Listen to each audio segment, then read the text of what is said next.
A hybrid car can feel almost strange the first time you notice it. You press the accelerator and the car begins to move with almost no engine sound. Later, the gasoline engine wakes up so smoothly you may not feel it. At a red light, the car may go quiet again. When you brake, it is not only slowing down, it is collecting some of the energy it was about to waste.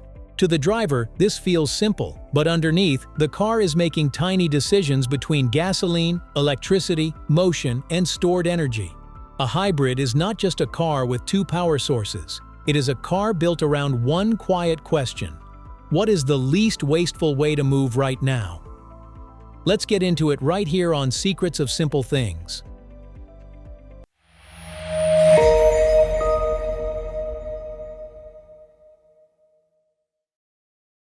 The strange silence at the start.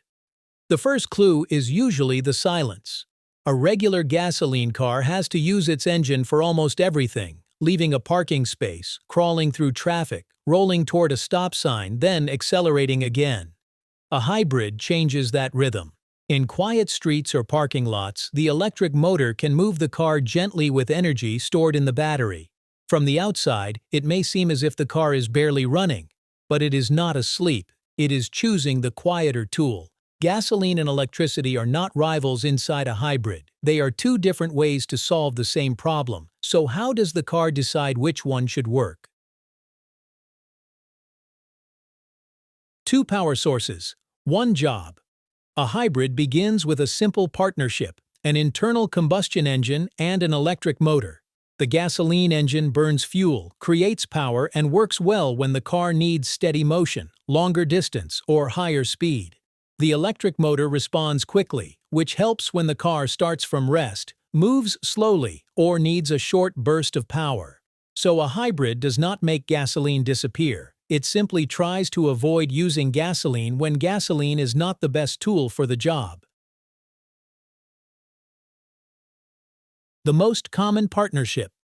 The most common version is called a parallel hybrid. In this setup, the gasoline engine and the electric motor are both connected to the system that moves the wheels. They can work separately or together. At low speeds, the electric motor may do the work on its own. When the driver asks for more power, the gasoline engine can join in. If stronger acceleration is needed, both systems may help at the same time. In a good hybrid, this handoff is so smooth that the driver may barely notice it, but not every hybrid uses the gasoline engine to turn the wheels directly.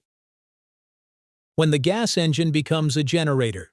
In a series hybrid, the gasoline engine may be inside the car, but it is not always the part driving the wheels. Instead, it behaves more like a generator. It burns fuel to produce electricity, and that electricity can charge the battery or feed the electric motor. The electric motor is what actually moves the car. This feels strange at first. If a car has a gasoline engine, we usually imagine it pushing the vehicle forward. But here, the engine is more like someone working backstage. It creates the energy that lets the electric motor do the visible work. That is why a series hybrid can feel closer to an electric vehicle, especially in city driving, smoother, quieter, and less interrupted by the usual rhythm of an engine. Plug-in hybrids, a bigger electric side. A plug-in hybrid, or PHEV, gives the electric side a larger role. It still has a gasoline engine and an electric motor, but its battery is bigger than the battery in a regular hybrid. More importantly, that battery can be charged from an outside power source, much like a fully electric car. For short daily trips, a plug-in hybrid may travel mostly on electricity. A commute or grocery run might use little gasoline, as long as the battery has enough charge. But when the battery runs low, or when the trip is longer than the electric range, the gasoline engine remains as a backup. That makes a plug-in hybrid feel like a bridge between a regular hybrid and a fully electric vehicle. Still, it is not automatically efficient. If the driver rarely charges it, the larger battery becomes much less useful. The brake pedal that gives energy back. When a car is moving, it carries energy in its motion. In a regular gasoline car, braking turns much of that motion into heat. The energy is not destroyed, but it is no longer useful to the car. A hybrid tries to catch part of that loss. When the driver slows down, the electric motor can work in reverse. Instead of using electricity to spin the wheels, the turning wheels help spin the motor. In that moment, the motor behaves like a generator, turning some motion back into electricity. That electricity is sent to the high-voltage battery, often made with lithium-ion or nickel-metal hydride cells, and it can help move the car later. This is called regenerative braking. It does not recover every bit of energy. Some is still lost as heat, and regular brakes are still needed. But driving is full of small slowdowns, traffic lights, corners, hills, and stop-and-go roads. In a normal car, braking is the end of useful energy. In a hybrid, braking can become a small chance to take back what was about to be lost. But collecting energy is only half the story. The other half is deciding when to use it. The computer making tiny decisions. The driver does not usually choose when the car should use gasoline and when it should use electricity. That choice is made constantly by the hybrid system itself. Inside the car, computers watch speed, battery charge, accelerator pressure, braking, and power demand. To the person behind the wheel, it may feel simple. Press the pedal, the car moves, press the brake, the car slows. But underneath, the system asks smaller questions. Is the battery charged enough? Is the engine efficient right now? Should both systems work together? These decisions happen quietly. That is what makes a hybrid different from simply placing a battery and an engine in the same vehicle. The important part is coordination. Why hybrids save fuel, but are not magic. Those tiny decisions lead to the main reason many people choose hybrids: fuel efficiency. A gasoline engine is not equally efficient all the time. It can waste more fuel when the car is starting from a stop, moving slowly, crawling through traffic, or waiting at a light. Daily driving is built from these small moments. A hybrid handles them differently. The electric motor can move the car at low speeds, assist during short acceleration, or let the engine rest when it is not needed. Regenerative braking can return some energy to the battery. The computer can decide when each system should help. But a hybrid is not magic. It still has a gasoline engine. It still burns fuel. It still carries a battery, electronics, and a more complex system than a traditional car. The point is not that hybrids remove waste completely. The point is that they reduce waste by choosing a better tool for each moment. The cost of having two systems. A hybrid can be efficient, but that efficiency comes from extra machinery. Instead of carrying only a gasoline engine, it also carries an electric motor, a high-voltage battery, power electronics, sensors, and software to manage energy flow.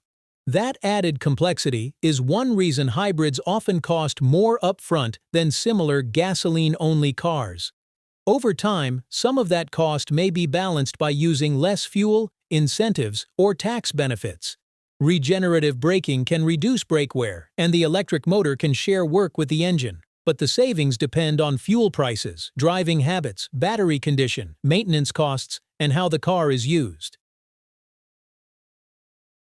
Efficient does not always mean slow.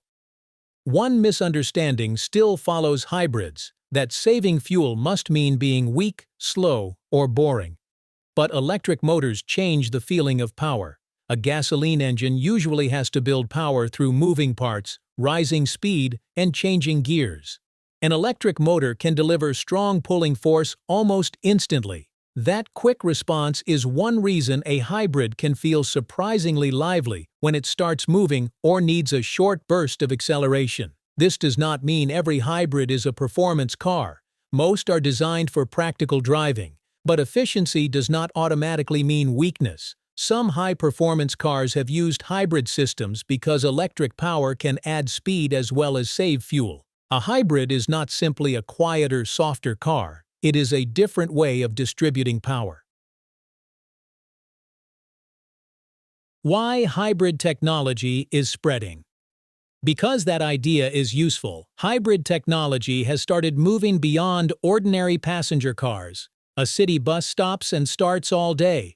A delivery truck repeats the same pattern through crowded streets. Boats and larger vehicles use huge amounts of fuel, where even small efficiency gains can matter.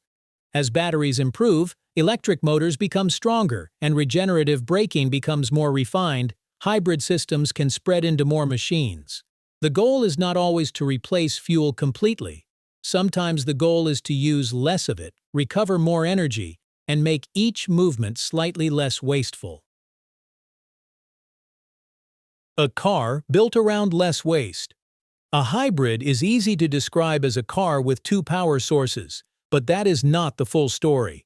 Its real purpose is energy management. It uses electricity when electricity makes more sense. It uses gasoline when gasoline is better suited to the job. It recovers part of the motion that would normally be lost during braking. Then it lets a computer coordinate these choices in the background second by second without asking the driver to think about it. The clever part of a hybrid is not that it carries both gasoline and electricity. The clever part is that it understands neither one should do every job alone. So the next time a hybrid car rolls away almost silently, the interesting part is not just the silence, it is what is happening beneath it. A machine is quietly asking the same question again and again. What is the least wasteful way to move right now?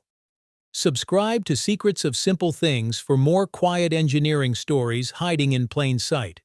And if there is another everyday object you want us to explore next, leave your suggestion in the comments.